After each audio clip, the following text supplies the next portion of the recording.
Good morning, and Maury, thank you for the enthusiastic introduction. I would expect no less. We've been friends a very long time, and I'm grateful for that. And I thank the Orthodox Union for this convening. We go about our busy lives, and you think about issues, you see them in the news, you're aware of them personally, but to have the leadership say, let's sit together. Let's call upon our leaders all the way from the federal level, and you're going to hear from Secretary Mayorkas, the leader in our nation to fight anti-Semitism and crime. He'll be here on his way very shortly. Then you hear from Majority Leader Chuck Schumer, one of the most powerful people in our nation, who's our very own from Brooklyn, understands our needs deeply. So you have the two top leaders from Washington and representing our nation come here today to address this issue.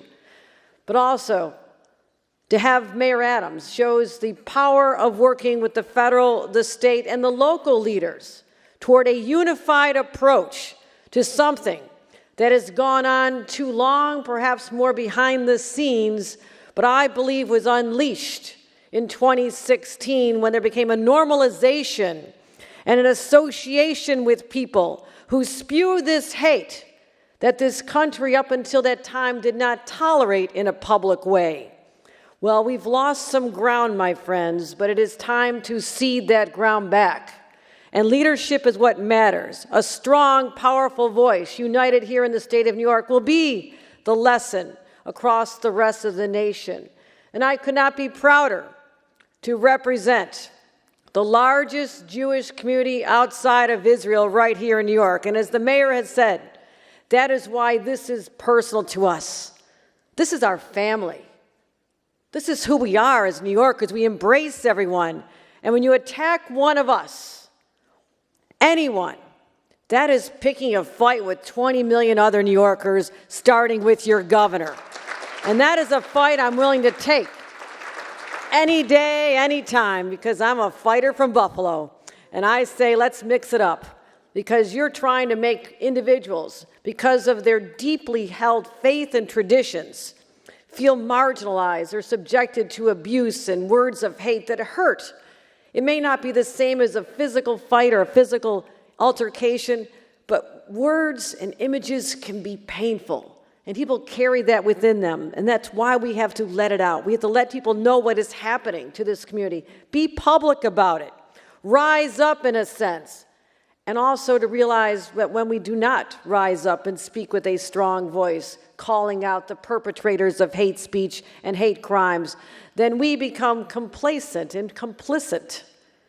And we saw the effects of that just in the last century as someone who has visited the camps and spoken to family members. And you have to ask the question, where were the people?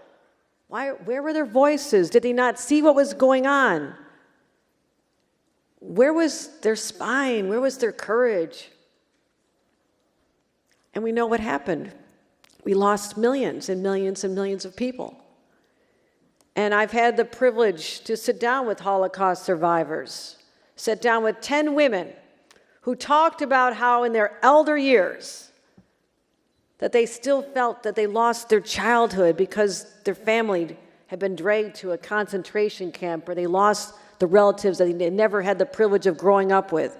They felt diminished after all these years of something that happened to them when they were children.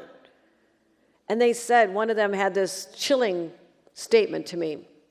She says, I'm feeling the same is happening in my country. I'm feeling those same voices of evil and hatred are rising up. And where are people? They are stopping it. That, my friends, is what must call us to action now. Because we'll be judged by generations from now on how we stood up to the acts of hatred and the violence that occurs in synagogues and schools, but even on a street. Like the young man that Maury Litwack and I had a chance to meet at a synagogue, and also after the yeshiva. We went over to the yeshiva, and he said to me, my friends tell me that I should not wear my yarmulke walking down the street because it puts a target on me, that someone will attack me, that they might spit on me, they might push me, they might hurt me. My friend says I shouldn't do that. And I said, young man, you must. you must continue to wear your yarmulke and all indications that you are Jewish proudly, because for centuries, anti-Semitism, yes, has been the oldest crime, but it will only stop if we stand up. And we'll protect you, young man. We'll continue to protect you, but wear that with pride because your ancestors would expect no less. So we must continue to support people like that young man who is carrying on a deep and rich tradition. It took courage for him to continue, and I hope he still does. It takes courage for all of us to go out there. But know that no one is alone.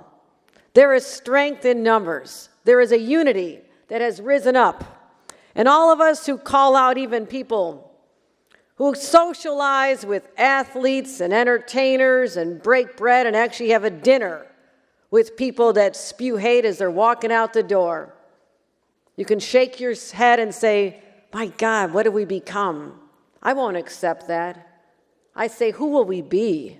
Not what have we become, who will we be? And we will continue to rise up vocally, call out people on all platforms, and say, this is not what's going to be allowed in our country, and it sure as heck isn't going to happen in the great state of New York.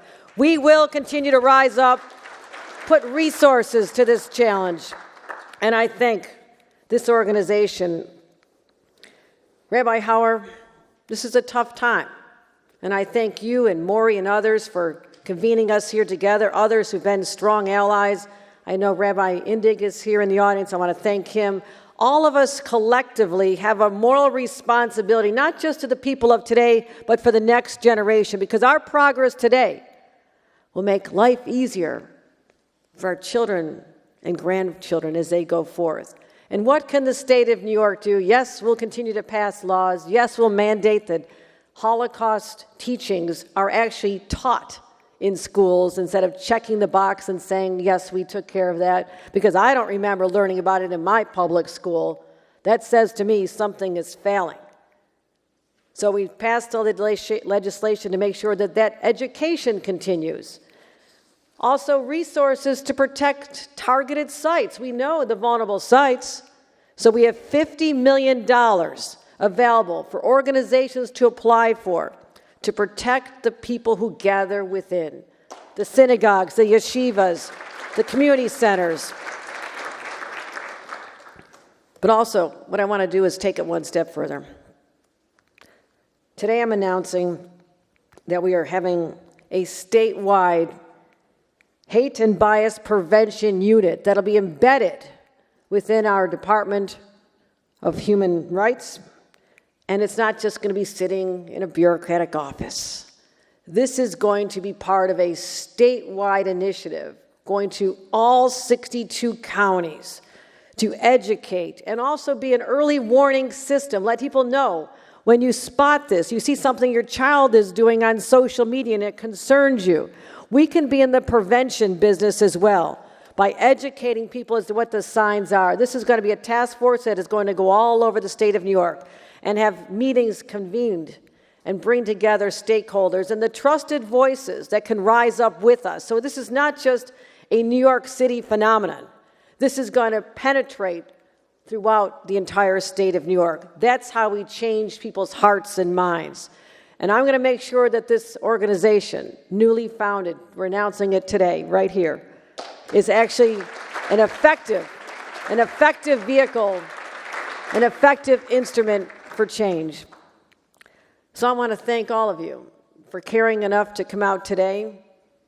Know that this is not an issue for the Jewish community alone. You have reinforcements. You have friends. You have allies. You have people who are deeply committed to ensuring that we fulfill our moral responsibility. And that's exactly what I'm talking about here.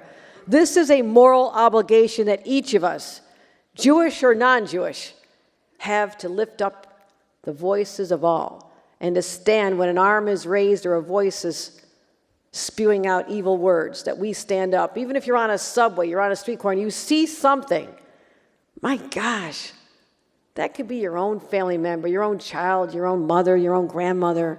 Stand up, New York. Come on. Stand up together. Call it out. Let us be the model for the rest of the world on what can happen when people band together in a common pursuit of doing simply what's right. And that will define us as New Yorkers going forth from this day. So count me in. I will be there with you every step of the way to protect, unite, call out, and ultimately eradicate anti-Semitism in our lifetime. Thank you very much.